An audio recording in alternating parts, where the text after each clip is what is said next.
Well, you know what? The one thing I'm proudest of is persistence. I actually conceived of the work that I'm doing when I was in my 20s. And as you can see, I'm not in my 20s anymore. I'm really proud of the fact that I never gave up and that I came back to something that was a vision of mine for many years, that I had been working on this book off and on all that time and completed it and published it last year. And it's The Magic of Modern Art, How to Love Modern and Contemporary Art. It was right after art school. I was a museum guard and I would overhear people complaining and being frustrated, not everyone, but quite a few people, about not getting the art. It was a contemporary museum. I was really clear that that was something that could be remedied, but probably not without much difficulty, just with the right input. My vision was always for everyone to have freedom and power and confidence and be able, when they look at modern and contemporary art, to experience the art and trust their own experience. Mission is a world where everyone, everywhere, experiences the magic and wonder of modern and contemporary art. And I'm really proud of the result too. I'm proud of the book.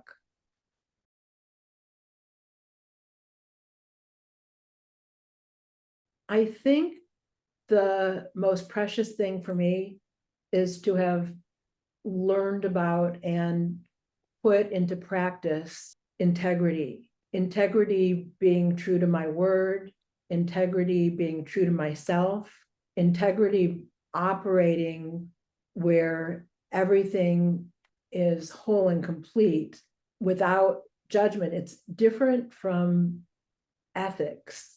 It has to do with something I think that is not imposed from the outside, but there are certain ways that work in the world. I hope that makes any sense. So for example, that when I give my word, people count on that I'm going to do what I said. And that when I give my word, I count on that I'm going to do what I say. And not that it's always perfect or that I truly always do what I say. I do my best. And there are times when I fail, but when I fail, I look to see what kind of mess I've created by not doing it and clean that up and then get right back on that horse, so to speak. And that is what has allowed me to produce the results that I have. It's the basis for my relationships. And definitely it's the basis for my mission in the world of for modern and contemporary art. But really, it's not for the art, it's for the people. Be clear about that.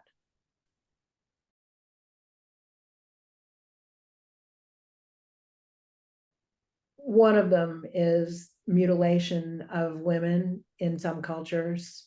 And it's shocking and appalling that that is being done today and that it's considered normal. And it goes hand in hand with lots and lots of other misogynistic practices. Here in the United States, we're seeing a backlash of backing away from women's rights and women's just being allowed to have control of our own bodies. Yeah, I think the thing that's most disturbing about it is that in some places that's considered normal, and in some places it's even considered, can't even think of the word right now, but admirable or beneficial. I don't know to whom, but misguided at best.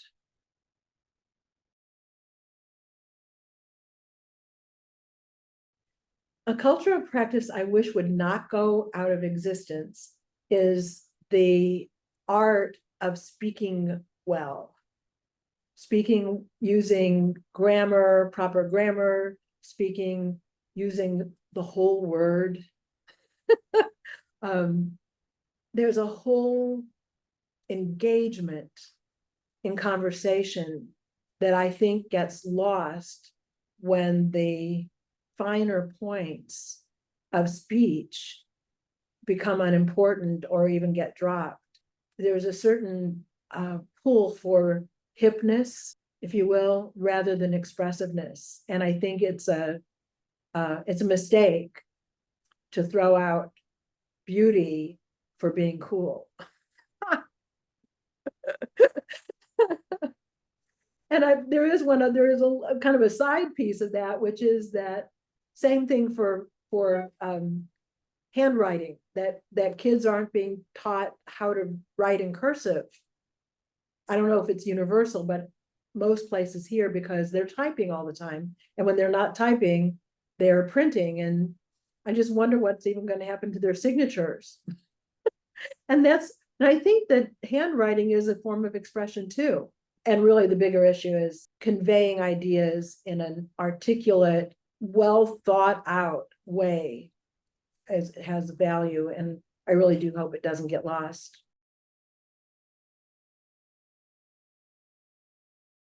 For me, the hardest cross to bear has been the ramifications of being adopted and the disenfranchisement that goes with that, but even more so, the disconnection from blood relatives. Unbeknownst to me, when I was younger, many aspects of my life where I was disempowered or insecure or uncomfortable, and I thought it was unique to me, like there was something wrong, that I was not good at living. And it turns out that those things, those specific kinds of issues are just about universal to everyone who's ever been adopted. And that even if you're adopted as within a few days of when you were born, you were taken away from your mother. You were separated from your mother if you were put up for adoption. And that is a trauma. And ignoring it is a great disservice to children who are adopted. There's this kind of sense of always being different, that other kids look like their parents and you don't. And people ask questions like, why do you have blue eyes and both your parents have brown eyes? Or in my case, my proclivities were vastly different from the people who adopted me. So it didn't stop me, but I didn't have a sense of kinship with my family. And I'm also, I think, a particular way that's different from the way my family was. That's always there in the background. I would say that's a tough one, because there are two things that are really very different and very impactful. But I would say having paper and paints put into my hands when I was really little, that I had the opportunity to express myself and discover that who I am as an artist from the outset. And then in terms of what has empowered that the most, like what has opened that up exponentially, was when I did the S training in 1981, which enabled me to create a life for myself as an artist that I wouldn't have had otherwise, even though I was always at heart an artist. It's just that before that, I had given up on being able to really carve out a life for myself as an artist. My greatest, again, there's two really, but I think that the first one is greatly impactful, and the second, and I'll say what I mean by that in a second. I think that fascism, the upsurge of fascism, is my biggest fear right now, that governments are not acting in the interest of the people. They're acting in the interest of themselves, the people in power. And it seems like that's really waxing globally. And the checks and balances just don't seem to be potent enough in the face of power structures. You know, the government has all the military. The government runs the police.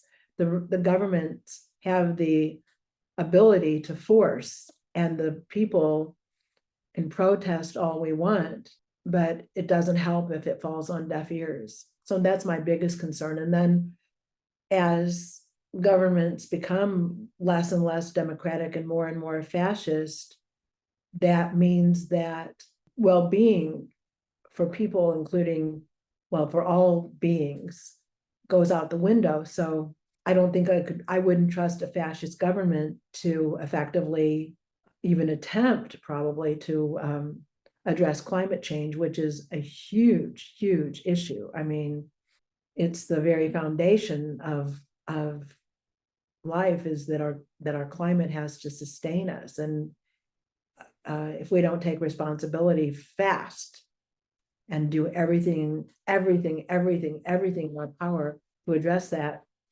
there aren't going to be very many future generations.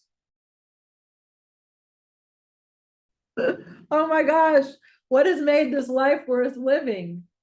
Woo!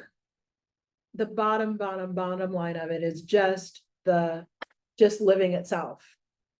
Just having to have a life is it's miraculous. It's ridiculous. It's endlessly full of possibility. It's being a human being. What are the chances? Coming alive as a human being, and in this era especially, I mean, they're like, it's incredible. It's just incredible. And in terms of my specific life, I have to say the arts. I have to say, and people, arts and people, love, self-expression. One thing I'm really, really clear about is that not only is it a privilege to have a life, and privilege doesn't even begin to really say that, but to have a life in a country where living is comparatively easy, so that we can engage with music, we can engage, well, I think every culture does music, but where we have the time and the wherewithal, like that our basic needs are taken care of for most of us, such that we can do things like paint, and we can do things like learn to play the piano, and we can do things like dance, right? It's just, there's so much possible. You know, in every phase, every age has its gifts.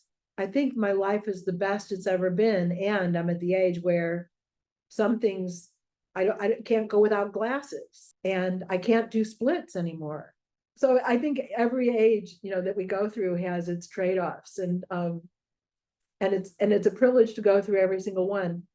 And I know I've been saying the word privilege a lot. Maybe another word would be, well, I think privilege really is the word. I can't think of a better one. So just being alive itself.